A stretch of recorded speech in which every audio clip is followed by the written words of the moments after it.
Opposition parties are sceptical about Electricity Minister Dr. Kgosientsho Ramokgopa's plan to end load shedding. The Electricity Minister told Parliament yesterday there is significant improvement in Eskom's fleet system since the return of Kusile Unit 3 and 1, and that this has allowed Eskom to perform scheduled maintenance without pressure from breakdowns. We speak to Dr. Muller. He's a senior research fellow at the Johannesburg Institute for Advanced Studies at the University of Johannesburg. Thank you very much, Doc, for your time this afternoon. Perhaps let's maybe start by getting an overview of your observation in terms of efforts to stave off load shedding in the country. We used to have appointment viewing every Sunday at 10 a.m. In terms of the electricity minister giving an update on what's going on with the electricity crisis in South Africa. What has been your observation? Thanks for having me. Well, I think one of the problems is that it's very hard to tell the success of these kinds of efforts at the same time as they're happening. When you're dealing with infrastructure, you may only see the benefits or the costs of maintenance or lack of maintenance over a longer period of time. And in some sense, that's actually what we've seen in the case of Eskom. The crisis with Eskom was partly as a result of bad decisions taken a decade or even more earlier. So I think because of that, it makes sense to be cautious when either claiming victories or making accusations of failure. So the minister is saying that Eskom has been able to do more maintenance than expected, and that should yield benefits in the future, but that's something that's a little bit hard to test in the moment. Okay, let's attempt at least, especially when you speak of benefits in the future, because this is what we heard about making hay even when there's no sunshine. Let's take a look, listen at this. For every crisis, there's an opportunity, and we want to take the opportunity within the life of this crisis. We are going to industrialize on the back of this crisis, ensure that we create the much-needed jobs, ensure that we increase the size of the National Revenue Fund, ensure that we introduce new skills, and ensure that there's a technology transfer in order to ensure that the just energy transition realizes the characteristics of the South African definition of what constitutes a just energy crisis. Dr. Muller, perhaps help us make sense of industrializing in this current context of when you take a look at some of the lack of maintenance in terms of the infrastructure that we have, more so at some of the power stations. What should this vision, because it is a good vision, especially when you speak of addressing the issue of a lack of jobs, but how feasible is it? Well, Dudu, I mean, I think that statement is the minister speaking as a politician, shall we say, rather than as a technocrat. Let me speak to the broader issue about the just energy transition. Unfortunately, my view is, and I've been saying this for a few years now, is that the current trajectory of the transition is very much an unjust one. The minister talks about industrialization, technology transfer, job creation, and so forth. I don't see any evidence that that's going to happen.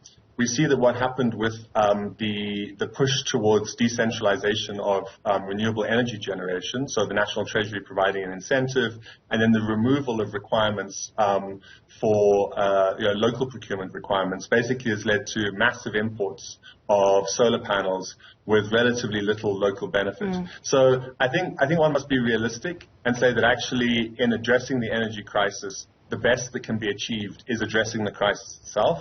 I don't think the measures that are going to be taken are going to positively contribute to industrialization. I think the job creation claims that have been made in that regard, but also in relation to renewable energy, are unsubstantiated and almost certainly going to be incorrect.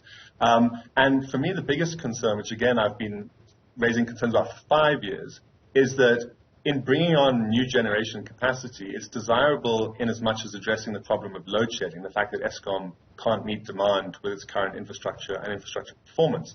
But the problem is on the financial side. And as we know, Eskom already has a massive financial problem, and the state has stepped in to effectively bail it out with very large sums, hundreds of billions effectively.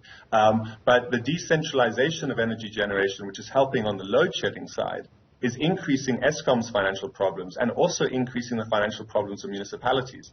And that is ultimately going to come back to the public, whether through energy tariffs whether through higher taxation or whether a dramatic worsening of the fiscal position. And that's the one thing that has not been spoken about. And unfortunately, I think that's deliberate, because there are various vested interests that don't want to slow down aspects of the energy transition in the face of these fiscal and financial concerns. And that's something that has been touched on in passing by the Minister of Electricity and also Minister Pravin Gordhan, but really hadn't been seriously addressed before these decisions were made and before these measures were put in place. Okay. I'd like for us to take a look at what you mentioned on solar panels.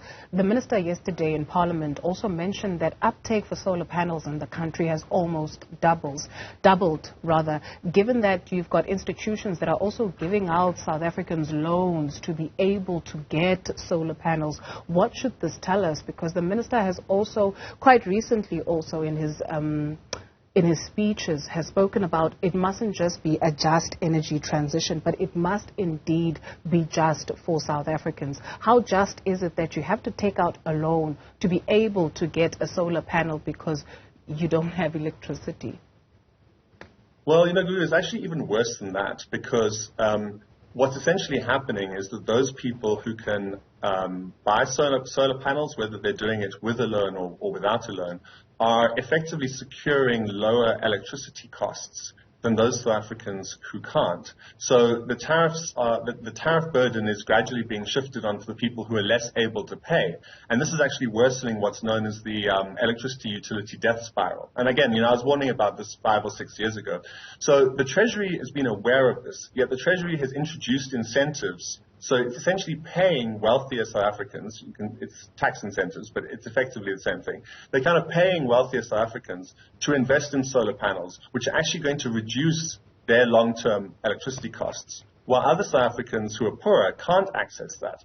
So when the most recent round of incentives was proposed in the budget, I made a submission to Parliament, and I was very critical of that, because basically it's going to increase inequality. And my view is that the vast majority of those who will buy solar panels under that incentive would have bought them anyway and would have benefited from it anyway. But your point about the loans and stuff is also, it speaks to the broader political economy of the country, because there are large financial institutions, besides the sort of energy infrastructure providers and the importers and so forth, the renewable energy companies. But the large financial institutions are also seeing an opportunity to cash in here, because they benefit financially from providing these loans to consumers.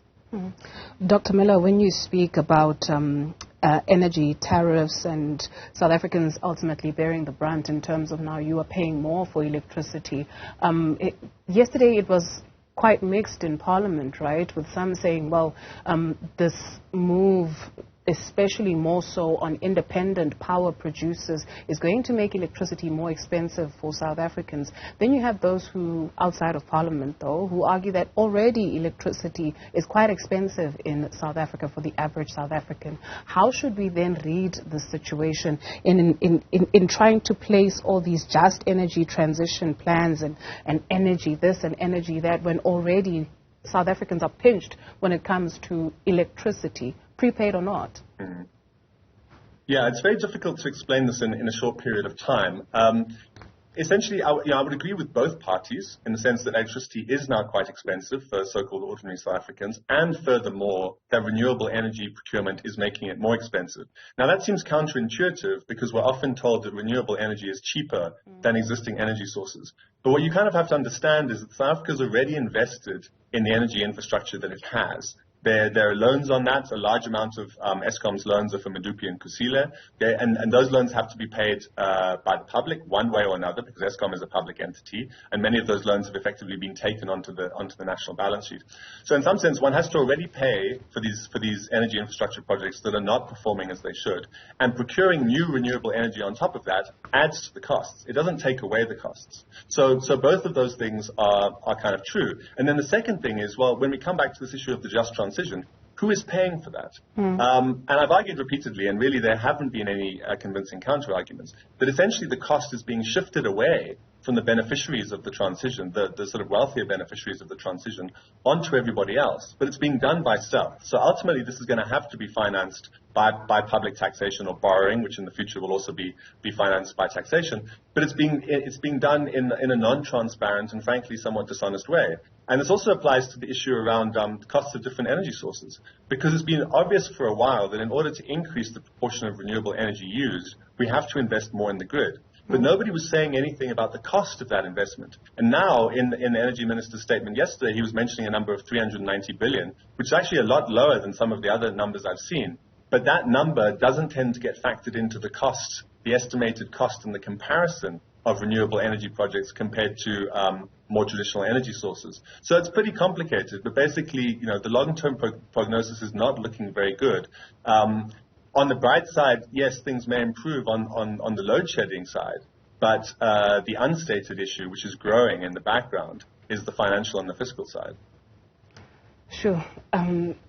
What then to do to remedy that? Is there anything at all? Yeah, that's also a very difficult question. And partly the problem is that, and again, sorry to keep repeating myself, but some of us have been raising these issues on and off for a number of years, and we've been ignored. And I think the reason is because there have been particular vested interests pushing through these proposals, and unfortunately, government officials who are responsible and politicians who are responsible for protecting the public interest have gone along with those vested interests. So a lot of the key decisions have already been put in place. But I think more can be done in terms of making transparent the costs of the transition, and more can be done to make those who are able to pay actually pay the costs. So one of the proposals that I've made with a co-author of mine is that we need to have high grid connection fees for people who are able to invest in solar panels. Why? Because very few people actually go off-grid. So they use the grid as kind of an insurance mechanism for when the sun isn't shining and their solar panels don't work. But because they're not consuming as much electricity, they're not actually making a fair contribution into maintaining the grid and the generation infrastructure. So one way of making things a little bit less unequal is to find ways of charging people who are actually able to install solar panels more, which those people of course don't like and those businesses don't like, but it is actually a more equitable approach than the current trajectory that we're on. So that's one example.